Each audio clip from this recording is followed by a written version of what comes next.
नमस्कार दोस्तों, मैं किशन कुमार फंडामेंटल एजुकेशन का स्वागत करता हूं। जनरल एग्रीकल्चर की अगली कड़ी में हम लेके आए हैं classification of plant based on ecological preferences. पारिस्थितिकी तंत्र के या पारिस्थितिकी के प्रेफरेंस के आधार पर हम पौधों को किस प्रकार से वर्गीकृत करते हैं। देखिए, किसी भी कंडीशन की पारिस्थितिकी का मतलब एक विशेष परिस्थिति, एक विशेष दशा जहां पर बायोटिक एबायोटिक कंपोनेंट्स का एक अद्भुत या यूं कह सकते हैं इंटरेक्शन हो, उसे हम पारिस्थितिकी बोलते हैं।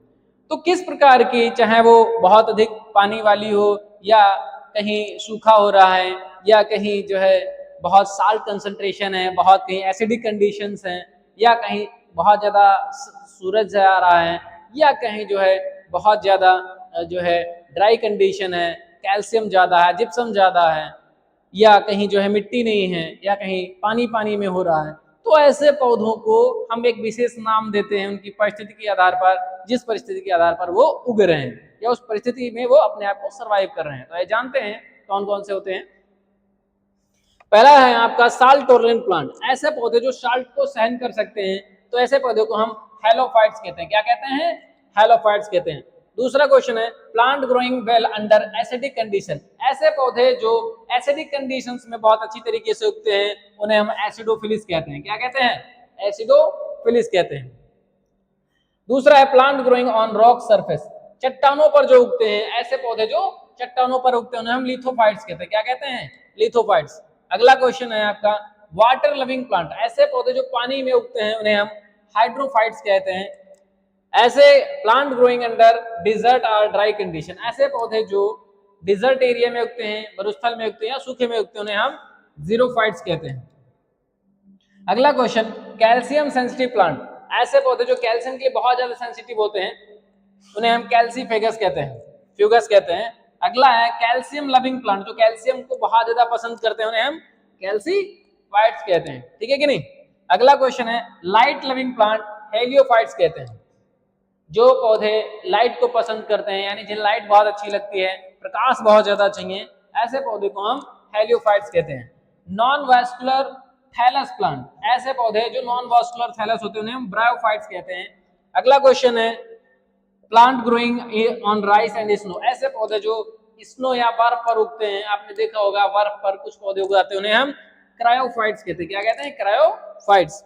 अगली कंडीशंस आती है इसमें हाइड्रोपोनिक्स, ऐसे पौधे जो जल में उगते हैं हम या जिन्हें जल में ही उगाया जाता है उन्हें हाइड्रोपोनिक्स कहते हैं।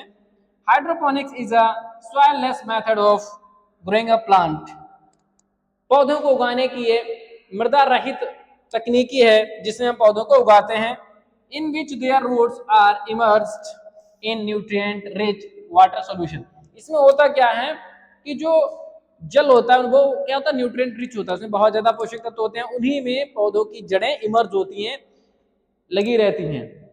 The term hydroponics first coined by William Fredericks in 1930, 1930 में जो है विलियम फेडरिक्स ने ये शब्द दिया था हाइड्रोपोनिक्स। इसके बाद बात आती है aeroponics.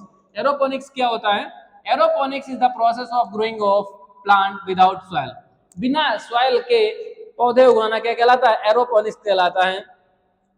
Where plant roots are suspended in the air, जहां जो उसकी रूट्स होती हैं वो वायु में ही सस्पेंडेड अवस्था में रहती हैं, मिली रहती हैं।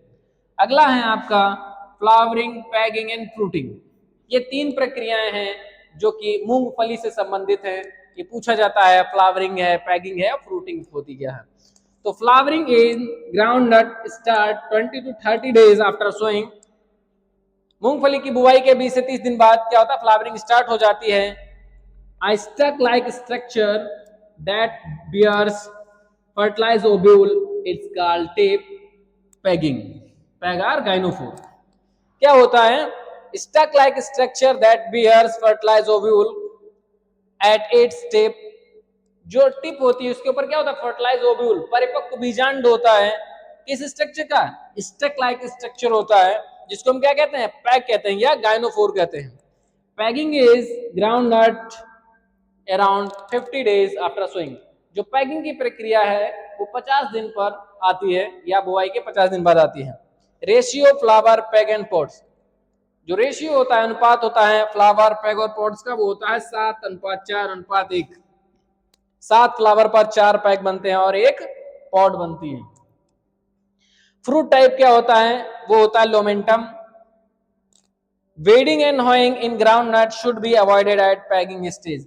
जब ये पैकिंग स्टेज होती है यानी 50 डेज पर हमें किसी प्रकार से भी कोई भी इंटर कल्टीवेशन ऑपरेशंस नहीं करने चाहिए, चाहे वो मिट्टी चढ़ाने की बात हो या फिर आपकी जो है वीडिंग की बात हो, होइंग की बात हो, उसे नहीं करना चाहिए। अदरवाइज क्या होगा, जो पैक फॉर्मेशन हो रहा होगा वो क्या होगा, डैमेज हो जाएगा, उससे हमारा उत्पादन कम होगा।